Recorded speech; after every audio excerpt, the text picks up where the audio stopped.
Sa wakas ay naganap din ang pagkatagal-tagal ko ng inaasahan.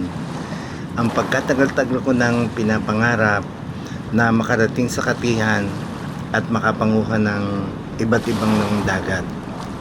Biro mo namang Isla Verde pa yung ang tagal ko ng pinagbabala kong puntahan para lamang makapanguha ng suso. Ngayon, nung matupad ay hindi lamang sa Isla Verde, dito pa sa Narciso, Quezon ako makakapanguha ng suso.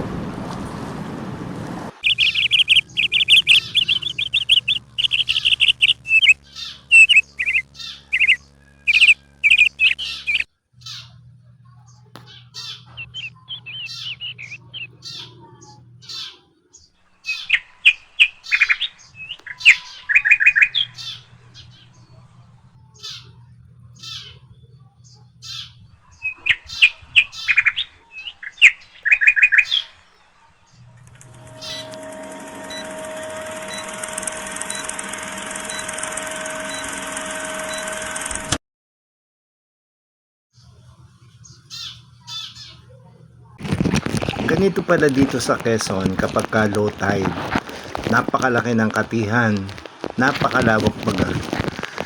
Pero ang kalimitan ay buhanginan at ilan lamang ang mga nakausling bato na kung sa isla ay talagang batuhang-batuhan, kaya ang daming nakakapit na mga pabulid na yan ang kinumukuha ng mga nangangatihan sa isla. Yung pabulid ay maliliit na suso na mayroong talukap na pagka yung iniluto ay manamis-namis ang lasa ng sabaw. Ganon din yung mismong pabulid. Napakarami din ditong mga lumot at mga damong dagat na tinitirhan ng mga sikad. Hindi ko lang tunay na mapicturean agad dahil nakakatakot baga at baka mahulog ang aking cellphone. Ayan ka namang hawak ko pa yung plastic, hawak ko pa yung cellphone, tapos ay mahirap pagka ikaw ay nagbablog, pagkatapos ay ikaw din ang nag picture at talagang ngali-ngali ay mabitawan mo ang iyong cellphone. Ang daming maliliit na isda na nagsasalibuy-buyan dito sa damuhang ito, kaya lang ay hindi ko maipakita sa inyo dahil ayun nga, mahirap ang mag cellphone at saka maliliit yung isda. Ang kailangan siguro ay mayroon akong dalang panalap, pero dahil hindi naman ako taga rito, kaya siyempre wala akong dala nung sinasabi kong panalap na iyon.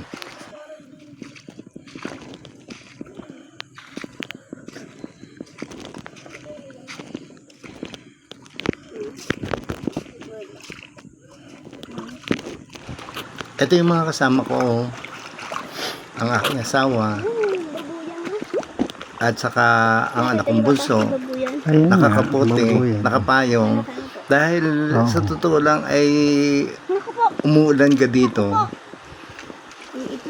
Kahapon pa o kagabi ay napakalakas ng ulan, kaya ang usapan namin siguro ay napakaraming alakaak ngayon dahil sa isla kasi pagka malakas ang ulan o pagka umuulan ay saka labas na labas yung mga alakaak.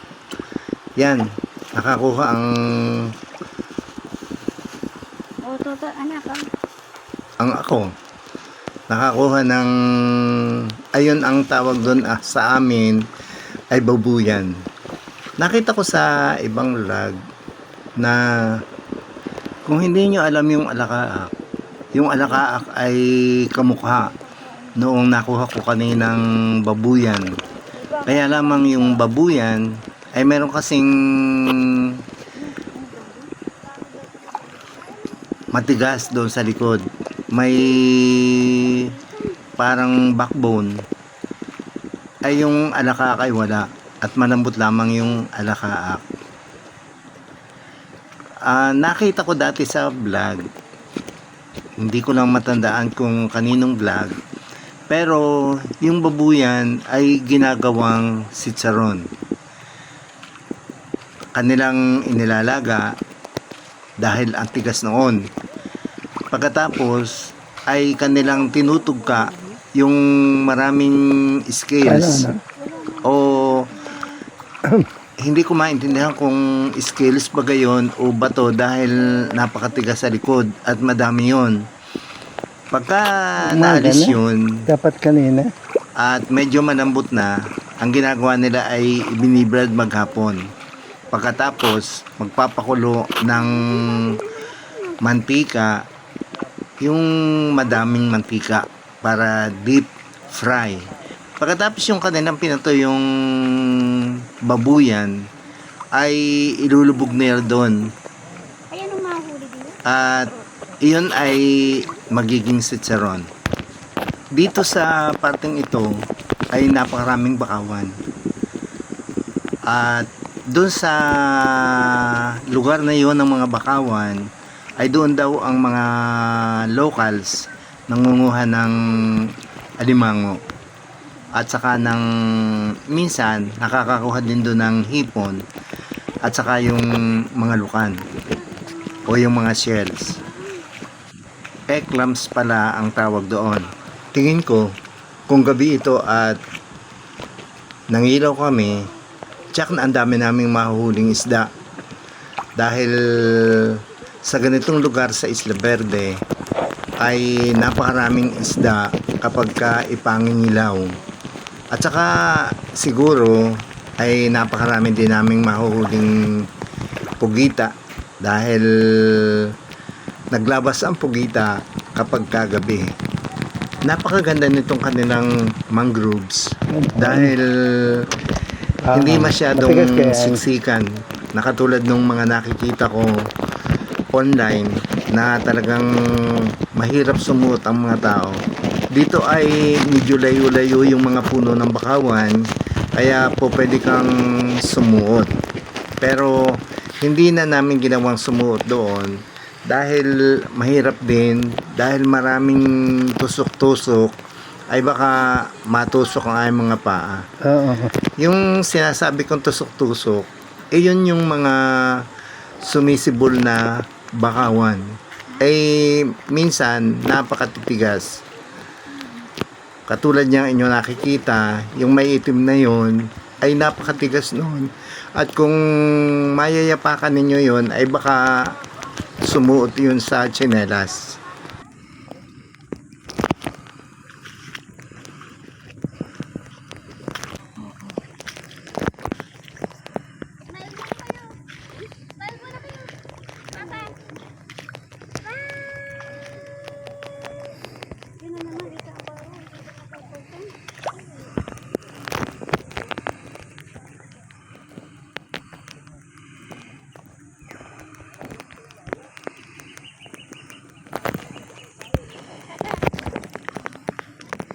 Hindi ako makamula dahil ano.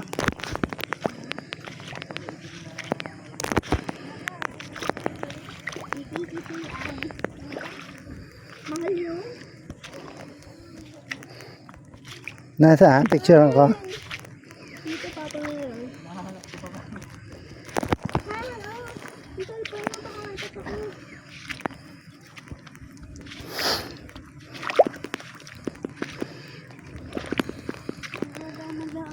Ano-ano eh.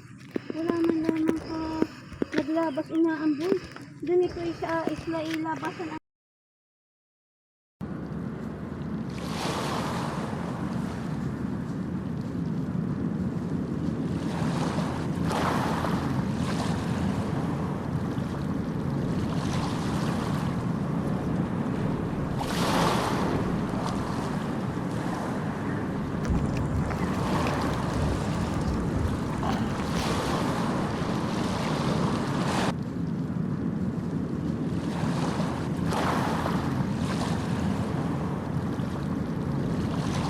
Yung mga butas na nakikita ninyo ay bahay yan ng pugita.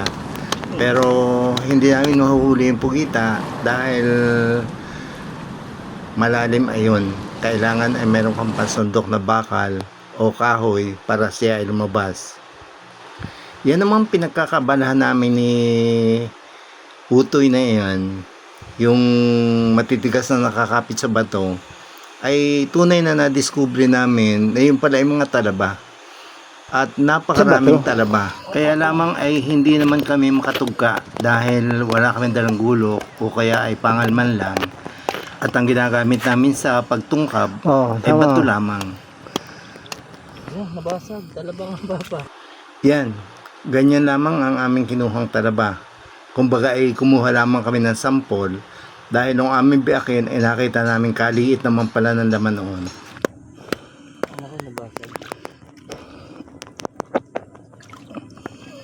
Baka meron din malalaki dito. Ano po?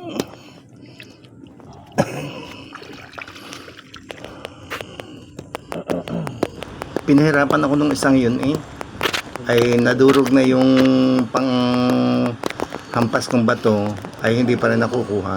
Hindi, ari. Daki.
Eto at pabalik na ulit kami.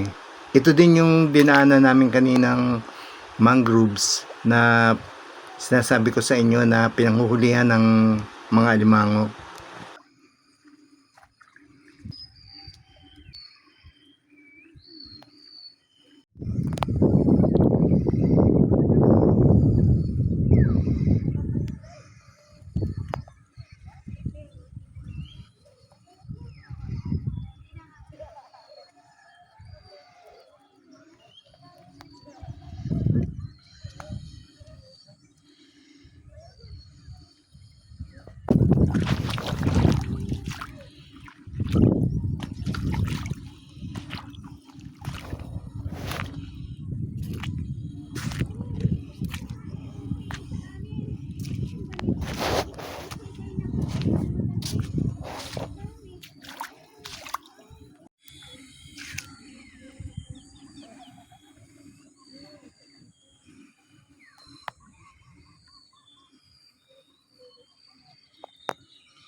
Pagkatapos ng pangatihan, garne po ang aming nahuli. Salat na salat are kung ikukumpara doon sa mga nahuhuli namin sa isla.